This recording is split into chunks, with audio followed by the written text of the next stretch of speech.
ফজিলত তালিকা দেখতে দেখতে উফ, একটা প্লেটের দাম ৫০ টাকা, আর এমন ছোট্ট প্লেট, আমার তো এতে কুলবে না নজিবর ভাই।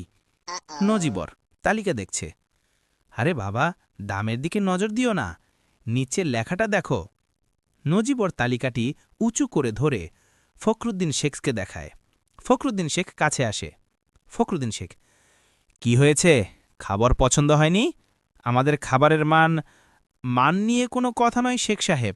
এই যে লিখেছেন চাল মাংসের অনুপাত সমান 1:1। এটা তো বুঝলাম, কিন্তু নিচে আবার কিসের 1:1?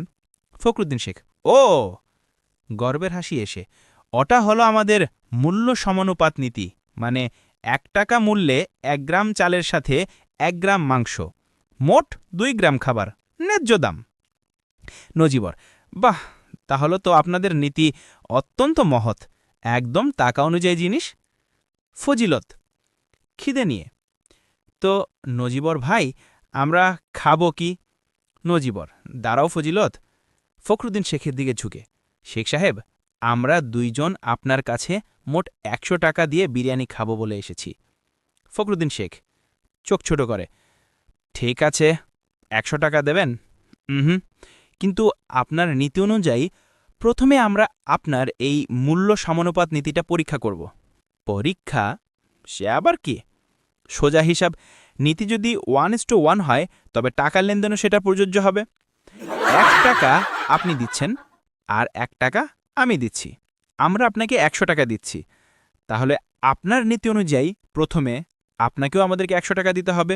ফখরুদ্দিন শেখ, কি? টাকা দেব মানে? কেন দেব? নজিবর, আরে বাবা, রাগ করছেন কেন? আপনি তো নীতি বানিয়েছেন। আপনি যখন আমাদের ১০০ টাকা দেবেন তখন আপনার 1:1 নীতিটা সম্পূর্ণ হবে। আপনি ১ টাকা দিলে আমি ১ টাকা দিচ্ছি না তো, আমি আপনাকে ১০০ টাকা দিচ্ছি। কাজে নীতি রক্ষার জন্য আপনাকেও ১০০ টাকা দিতে হবে। ফখরুদ্দিন শেখ বিরক্তি নিয়ে পকেট থেকে টাকা বের করে, ঈশ্বরে, এ কেমন ভাদ! নেন, এই নিন ১০০ টাকা। আপনারা তো লোক না, আপনারা হলেন। ফজিলত হাসি চেপে, আমরা হলাম নীতির অনুসারী শেখ সাহেব। টাকাগুলো ফজিলতের হাতে দিয়ে, নাও ফজিলত, এগুলো পকেটে রাখো। ফজিলত বিস্ময়ে, নজিবর ভাই, এই টাকা তো। নজিবর, চুপ করো, এখন আমরা অর্ডার দেব।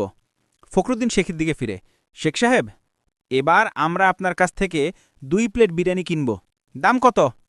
ফখরুদ্দিন শেখ মাথা নিচু করে, ১ প্লেট ৫০ টাকা, ২ প্লেট ১০০ টাকা। চমৎকার। ফজিলতের দিকে তাকিয়ে, ফজিলত, তোমার পকেট থেকে ৫০ টাকা দাও, আর আমার পকেট থেকে ৫০ টাকা, মোট ১০০ টাকা দাও শেখ সাহেবকে। ফজিলত অনুজীবন নিজেদের পকেট থেকে টাকা বের করে দেন। ফখরুদ্দিন শেখ অনিচ্ছে সত্ত্বেও টাকা নেন। নজিবর খুশি মনে, ব্যাস, কাজ শেষ।